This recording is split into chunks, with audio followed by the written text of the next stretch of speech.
Yeah, I remember that years ago I went to Curacao and there were all people that were doing Reiki. Yeah, and they were so happy, the peppy, and I thought like, not for me. Yeah, and then when I was in Russia and I saw this meditation class, I went there.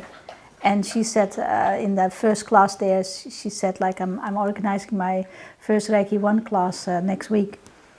And I was the first one who was raising my finger. Well, I was like not thinking that I wanted to do it, yeah. But it was like as if it was meant to be at that time. A different person. Yeah. No, so there is this kind of drive that brings you also to things. Because also the way that you doubt about it, most time you say yes or no. Yeah, and when you say yes, there's still something inside of it that actually asks you to go there. And sometimes it's a pleasant experience, and sometimes it's not. Yeah. And I think like a lot of people think, especially about like spiritual work, that it's always nice. And it's not nice. It's very confronting yourself with what actually lives inside of you. Yeah.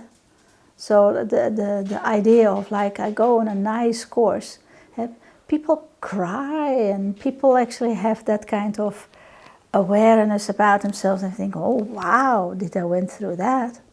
Yeah. So it's sometimes also like when we do constellation work, yeah, people have no idea where they step into.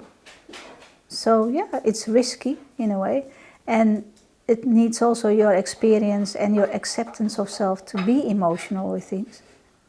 It's and not releasing easy. and releasing trauma. Yeah. It's trauma. Yeah. It's not something nice to I had pull this out. guy this morning, and then he tells about like his father committed suicide, and he has a lot of things that actually are related to that. And I tell him about my father who died also, like he was 14, I was 16. I mean, at that time, like I told him also, like I was 40, and in a meditation class, I found out that I was so angry. Yeah, well, the man got a heart attack, so he couldn't help dying. Yeah. But I was angry about it, and I never knew that I was angry about it. Yeah, and because he said also, you have to be like a strong person to commit suicide. Nobody, you have all kinds of excuses for your parents, why they did it and how they die and whatever. Yeah, but the whole thing is that we store those kind of traumas because we are left alone. Yeah, and you find in this kind of work, you find out that emotion is still there. Yeah, and that's also what we're going to do in the workshop there.